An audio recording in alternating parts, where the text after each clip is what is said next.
Hey folks, welcome back to the shop, and today we're going to be talking about preseason prep. Now, you've already seen the big giveaway that we did with Analogic, so hopefully you entered.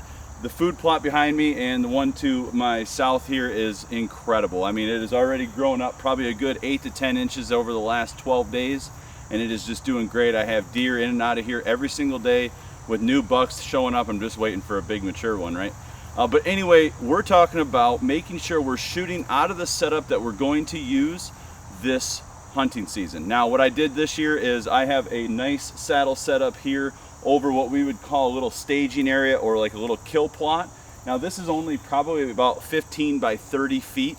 And then I have the bigger one over a little bit further east that's still connected to this, and that one's a good probably 50 yards by 100 yards, and then probably the same size over just south of me. And I am sitting in between all of it so that there's a nice big transition from hardwoods and bedding into this feeding area or this kill plot.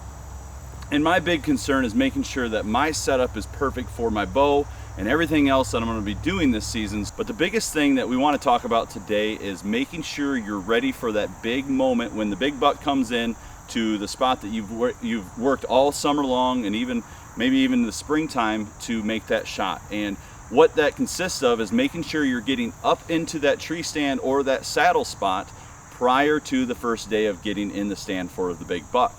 And the reason why we want to do that is because we want to make sure that we're seeing all the different leaves that are getting in our way and the different spots that may cause us trouble when that deer comes in, and especially knowing which way those deer are coming to know where that first shot may be, so that you can make sure that you have a good clear avenue to that animal to make a good clean shot. And we also want to make sure that our bow is shooting properly out of the tree stand, and I'll get to that as to what I mean by that here in a minute. So for me, I have a saddle set up right in the middle of the two food plots. Now, this is kind of a secluded little staging area, and then behind that is a nice, much bigger food plot.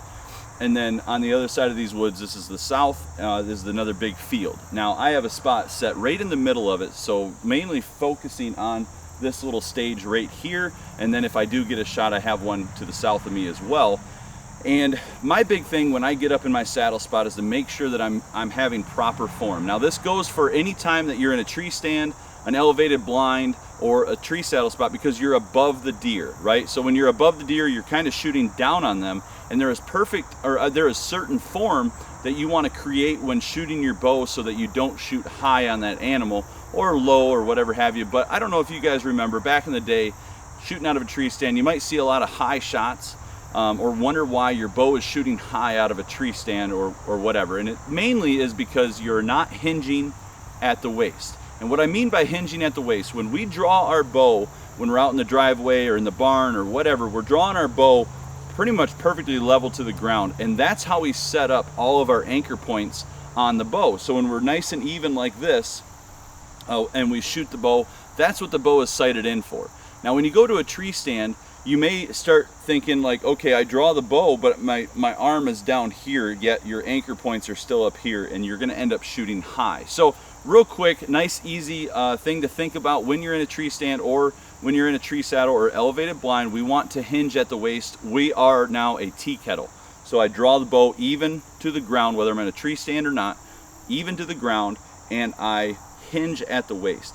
So when I hinge at the waist, everything chest and above stays neutral, and what that's going to allow is your bow to shoot just like you were in your driveway, and that's going to alleviate possibly bad shots at the deer you're shooting at, mainly high shots. Now, out of a tree saddle here, that's what I shoot out of, and really the tree saddle is really nice because it already gives you an angle away from the tree and an angle looking almost down at wherever you're aiming at.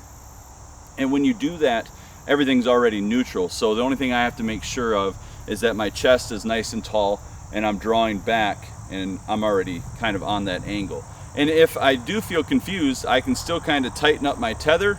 I can draw nice and even to the ground, and I can still tea kettle if that's what I want to do as well. So that's the big thing, guys. And of course, we are almost ready for deer season, at least here in Michigan. In other parts of the country, you might be starting in September. So if you haven't yet, make sure you get out to your tree stand spot, elevated blind, whatever you have, and shoot out of it, guys. You notice that every time that I get ready for a hunt, I'm shooting out of my blinds, I'm shooting out of a tree saddle, my elevated blinds, because I want to make sure that I know exactly what to expect when I have a deer coming in, and it just really educates myself a lot more, and it just prepares me. So that's a big tip, guys, from the shop, is make sure you get out and shoot your bow out of the spot you're gonna be hunting this year if it's available. If not, just be careful out in the woods, and good luck this season. I hope you guys got your food plots in. I hope the bows are ready, because I'm sure freaking pumped about this season. So hey guys, thanks for watching. We'll see you next time.